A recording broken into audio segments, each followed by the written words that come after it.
Hello friends, welcome back in agree Mantra channel. आज हम बात करेंगे आईबीपीएस आरआरबी एओ के रिगार्डिंग डाउट्स के बारे में। पिछले वीडियो में काफ़ी स्टूडेंट्स ने क्वेरीज की थी, उन्हीं का रिप्लाई करने के लिए आज हम यहाँ आए हुए हैं। वीडियो बहुत इंपॉर्टेंट रहने वाला है, इसलिए वीडियो को लास्ट तक ज़रूर देखना। उससे पहले अगर आप चैनल पर नए हैं तो चैनल को सब्सक्राइब कर लीजिए, बेल आइकन पे क्लिक करिए ताकि आपको एग्रीकल्चर जॉब नोटिफिकेशंस की video and agriculture competitive exam की वीडियो टाइम से मिलती रहे। तो सबसे पहला जो कमेंट था स्टूडेंट्स का वो ये था कि किस क्षेत्र का अनुभव मान्य होगा, तो किस फील्ड का एक्सपीरियंस आरआरबी एओ के लिए रिक्वायर्ड है, ये यहाँ पे स्टूडेंट्स का क्वेश्चन आया था। सबसे पहले मैं आपको बता दूं, यहाँ पे मिनिमम 2 साल का एक्सपीरियंस आईबीपीएस के द्वारा मांगा गया है। तो अगर आपके पास 2 साल का एक्सपीरियंस है तो आप इस फॉर्म के लिए, इस वैकेंसी के लिए अप्लाई कर पाएंगे। अब बात आती है किस फील्ड में, तो आईबीपीएस ने क्लियर किया है कि 2 years experience in the relevant field. तो इतना तो उन्होंने क्लियर किया है कि 2 साल का एक्सपीरियंस चाहिए रिलेवेंट फील्ड में। किसके रिलेवेंट? एग्रीकल्चर फील्ड में, ठीक है, एग्रीकल्चर के रिलेटिव फील्ड में। लेकिन यहाँ पर क्लियरली ये मेंशन नहीं किया है कि किस स्पेसिफिक फील्ड का एक्सपीरियंस चाहिए। अगर उनको ऐसा चाहिए होता तो वो क्लियरली मेंशन करते कि बैंकिंग फील्ड का होना चाहिए, या फिर बोल सकते हो क्लियरली मेंशन करते कि किसी इस कंपनी का एक्सपीरियंस रिक्वायर्ड है। तो इसका मतलब है कि जनरली वो ओवरऑल एग्रीकल्चर की बात कर रहे हैं कि एग्रीकल्चर फील्ड में आपके पास कोई भी 2 साल का एक्सपीरियंस है तो आप एलिजिबल हैं, पहली कंडीशन। अब यहाँ पे कुछ एग्जांपल जैसे बात करेंगे, tractor company, irrigation company, flour mill, banking related agriculture के जो इंस्टीट्यूट हैं, उसके बाद pesticide company, fertilizer company, seed company, NGO, non government organisation, self help group, farm machinery company, ये कुछ ऐसी कंपनीज हैं। उसके अलावा और भी कंपनीज हैं, वहाँ का 2 साल का एक्सपीरियंस मान्य होगा आईबीपीएस के द्वारा। बाकी आपको बता दूं, आईबीपीएस ने ये तो क्लियर नहीं किया है, तो कुछ चीज़ें अपडेट होती रहती हैं। जब आप इंटरव्यू देने जाएंगे तभी आपको क्लियरली पता चलेगा कि ये एक्सपीरियंस मान्य है कि नहीं। लेकिन 90% श्योरिटी है कि ये एक्सपीरियंस मान्य है आईबीपीएस के द्वारा, क्योंकि यहाँ पर कोशिश रहती है आईबीपीएस की कि आप इस जॉब के जरिए रूरल फील्ड से, फार्मर्स से जुड़े होने चाहिए, फार्मर्स से और आपका इंटरेक्शन होना चाहिए, एग्रीकल्चर लैंड से आपका इंटरेक्शन होना चाहिए। तो आप अगर ऐसी जॉब करते हैं जो एग्रीकल्चर फील्ड से रिलेशन रखती है, एग्रीकल्चर फील्ड में है, तो आप डेफिनेटली एलिजिबल हैं उस पोस्ट के लिए।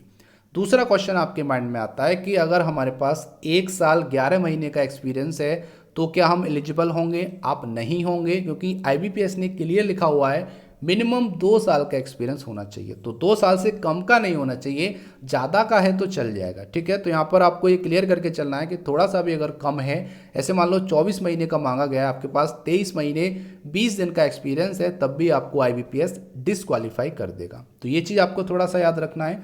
तो यहाँ पे ये चीज़ें हो गई इन फील्डों का, अगर आपके पास एक्सपीरियंस है तो आप एलिजिबल हैं, क्योंकि यहाँ पर रिलेवेंट फील्ड की बात की गई है। तो सारे फील्ड जो भी हैं आपके वो एग्रीकल्चर रिलेवेंट हैं, जो भी अभी मैंने आपको बताए थे। तो यहाँ पर ये क्लियर हो गया कि इन फील्ड का 2 साल का एक्सपीरियंस मान्य किया जाएगा आईबीपीएस के द्वारा, ठीक है।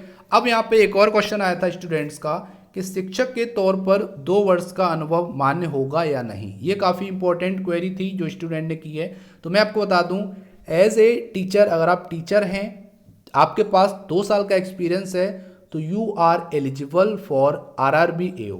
आरआरबी एओ के लिए आप एलिजिबल हैं, आप मान्य हैं।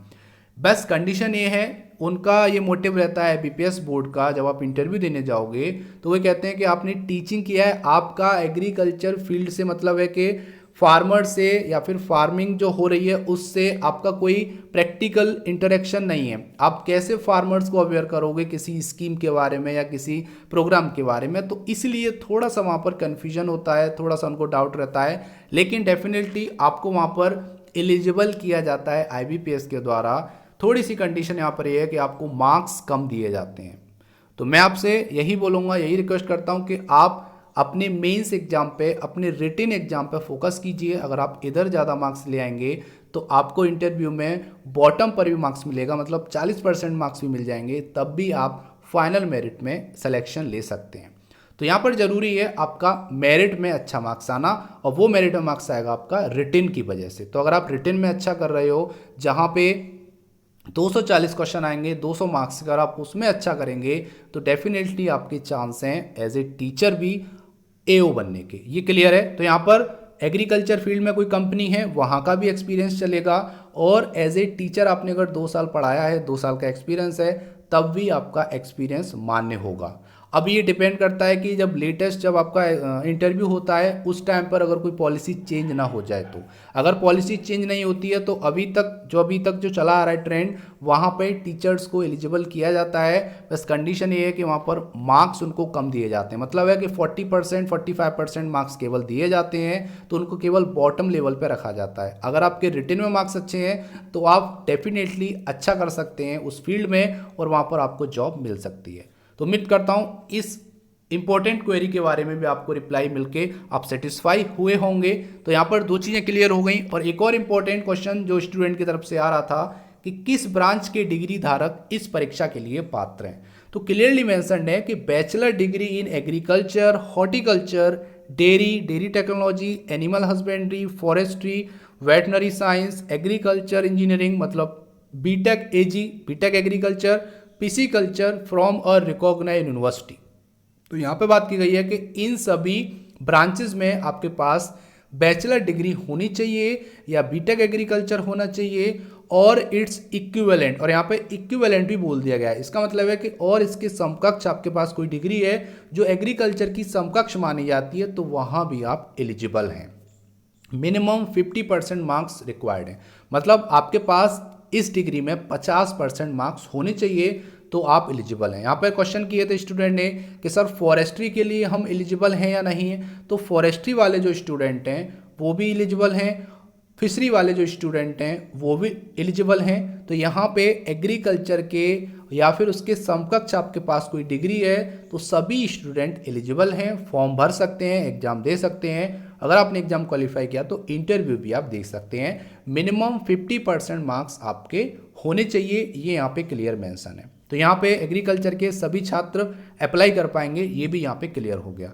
अब एक क्वेश्चन और स्टूडेंट ने किया था जो इस टॉपिक का नहीं है, मतलब एओ के रिगार्डिंग नहीं है, लेकिन स्केल 1 के रिगार्डिंग है, जहाँ पर फ्रेशर स्टूडेंट अप्लाई कर सकते हैं, वहाँ पर कोई भी बैचलर स्टूडेंट अप्लाई कर सकता है, एग्रीकल्चर के स्टूडेंट भी अप्लाई कर सकते हैं।